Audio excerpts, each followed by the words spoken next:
क्या आपने कभी सोचा है कि इस दुनिया में कुछ ऐसा करना कैसा होगा जो पहले कभी हुआ ही नहीं? कुछ इतना नया, इतना अनोखा कि उसका कोई मुकाबला ही ना हो। ज़ीरो टू वन किताब इसी सोच की नींव पर खड़ी है। इसे लिखा है पीटर थील ने, जो पेपल के को फाउंडर हैं, और साथ में ब्लेक मास्टर्स ने। ये किताब सिर्फ स्टार्टअप्स की कहानी नहीं है, बल्कि ये एक ऐसी सोच का नक्शा है जो आपको सिखाती है कि आप भी इस दुनिया में कुछ ऐसा कर सकते हैं जो किसी ने पहले नहीं किया हो। पीटर थिल मानते हैं कि दुनिया में दो तरह की प्रगति होती है। एक है हॉरिजॉन्टल, जिसमें हम पहले से मौजूद चीज़ों की कॉपी करके उन्हें फैलाते हैं। जैसे कि कोई एक मोबाइल बनाता है और फिर पूरी दुनिया में वो मोबाइल बनने लगता है। इसे कहते हैं going from one to n. लेकिन इससे भी ज़्यादा ज़रूरी है वर्टिकल प्रगति, यानी going from zero to one, जिसमें आप कुछ ऐसा बनाते हैं जो आज तक कभी नहीं बना था। ये किताब आपको इसी अनजानी, साहसी और असंभव सी दिखने वाली यात्रा के लिए तैयार करती है। स्वागत है ऑडियो बुक स्पेस आपके अपने हिंदी ऑडियो बुक चैनल में। चलिए चैप्टर 1 पर चलते हैं। Chapter 1, the challenge of the future. किताब की शुरुआत होती है एक सवाल से, भविष्य कैसा होगा? क्या वो प्रेडिक्ट किया जा सकता है या वो पूरी तरह से अनिश्चित है? थील के अनुसार भविष्य के बारे में जानने का सबसे अच्छा तरीका है उसे खुद बनाना। उनका मानना है कि ज़्यादातर लोग किस्मत या ट्रेंड्स पर भरोसा करते हैं, लेकिन असली लीडर्स खुद एक नया रास्ता बनाते हैं। वो सिर्फ मौजूदा सिस्टम को फॉलो नहीं करते, बल्कि उसे तोड़ते हैं और एक नया सिस्टम खड़ा करते हैं। Chapter 2, party like it's 1999। किताब में थील बताते हैं कि कैसे 1999 के दौर में इंटरनेट स्टार्टअप्स का बूम आया था। हर कोई अपनी वेबसाइट खोल रहा था, हर निवेशक पैसा लगा रहा था, लेकिन कुछ ही समय में इंटरनेट बबल फूट गया और बहुत सारी कंपनियां डूब गईं। थील इस घटना से ये सीख देते हैं कि सिर्फ ट्रेंड फॉलो करने से कुछ नहीं होता। असली बात यह है कि आप कुछ ऐसा बनाएं जो प्रॉपर विज़न के साथ खड़ा हो। Chapter 3, all happy companies are different. एक बड़ा आइडिया जो इस किताब में बार बार सामने आता है वो है मोनोपोली का।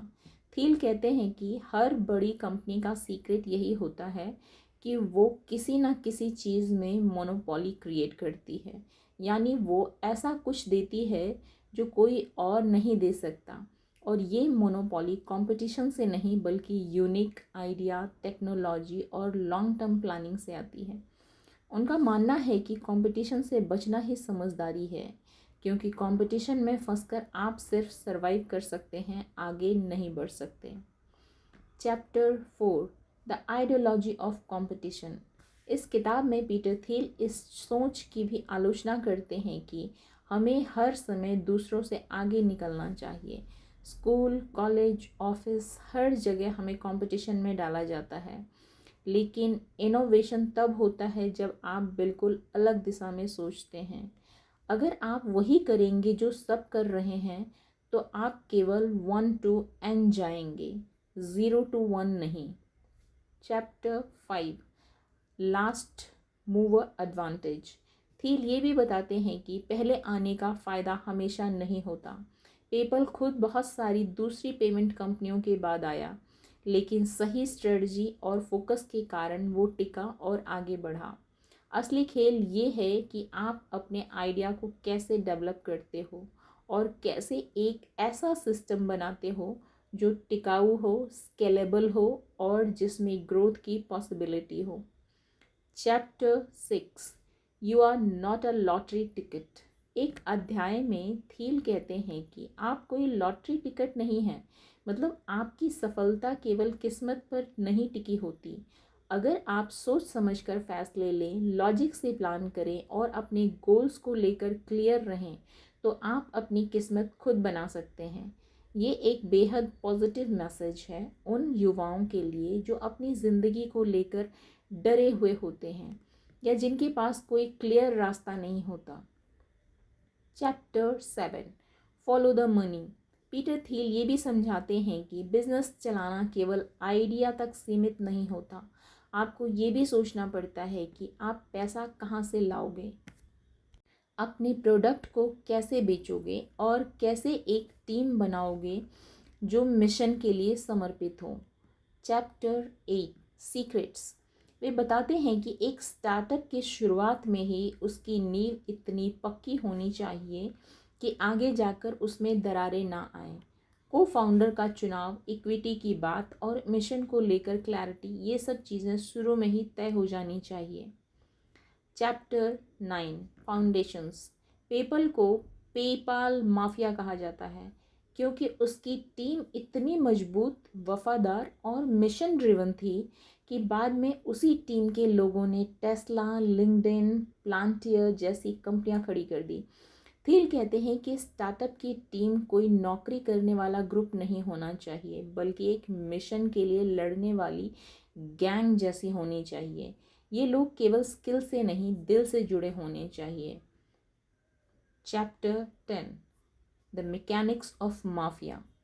पीटर थिल एक बहुत ही ज़रूरी बात और कहते हैं कि सिर्फ प्रोडक्ट बनाना काफ़ी नहीं। अगर आप दुनिया को अपने प्रोडक्ट के बारे में बता नहीं सकते तो वो प्रोडक्ट बेकार है।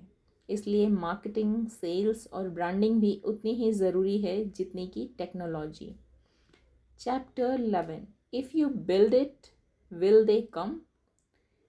थिल टेक्नोलॉजी को लेकर बहुत संतुलित सोच रखते हैं। वे मानते हैं कि मशीनें इंसानों को रिप्लेस नहीं करेंगी, बल्कि इंसानों के साथ मिलकर और बेहतर काम करेंगी। इंसान की समझ और कंप्यूटर की स्पीड जब दोनों मिलते हैं तब असली कमाल होता है। Chapter 12 man and machine. किताब के आखिरी हिस्से में वो क्लीन टेक्नोलॉजी स्टार्टअप्स की विफलताओं की बात करते हैं और बताते हैं कि कैसे सिर्फ ट्रेंड के पीछे भागना नुकसानदायक होता है।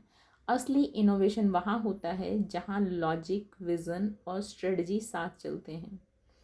Chapter 13 seeing green. आखिरी चैप्टर में थिल फाउंडर्स की पर्सनालिटी की बात करते हैं। वे बताते हैं कि कैसे महान फाउंडर कभी कभी अजीब होते हैं, उनमें पागलपन, जुनून और जुनूनी विश्वास होता है, लेकिन यही चीज़ें उन्हें दुनिया से अलग बनाती है और यही पागलपन ही उन्हें ऐसा कुछ करने के काबिल बनाता है जो कोई और नहीं कर सकता। और अंत में 0 to 1 की सीख। 0 to 1 सिर्फ एक किताब नहीं है, ये एक चुनौती है। ये आपको ये सोचने पर मजबूर करती है कि क्या आप भी कुछ ऐसा कर सकते हैं जो बिल्कुल नया हो। क्या आप भी इस दुनिया में कोई ऐसा बदलाव ला सकते हैं जिसकी कभी कल्पना तक नहीं की जा सकती।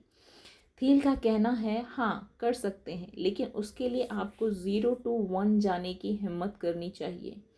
इस किताब में हम ये सीखने को मिलता है कि कॉपी करना आसान है, लेकिन दुनिया बदलनी है तो कुछ नया बनाना होगा। अपनी खुद की सोच विकसित करनी होगी, खुद के रास्ते खोजने होंगे और उस रास्ते पर चलने का साहस भी रखना होगा, भले ही वो रास्ता बिल्कुल भी सुनसान हो और मुश्किल भी। 0 से 1 की यात्रा आसान नहीं है, लेकिन अगर आप इसे समझ गए तो आपकी सोच और आपकी दुनिया दोनों बदल सकती है। अगर आपको ये वीडियो पसंद आया तो लाइक करें, अपने दोस्तों के साथ शेयर करें और ऐसे ही और वीडियोस के लिए चैनल को सब्सक्राइब करना ना भूलें। Thank you.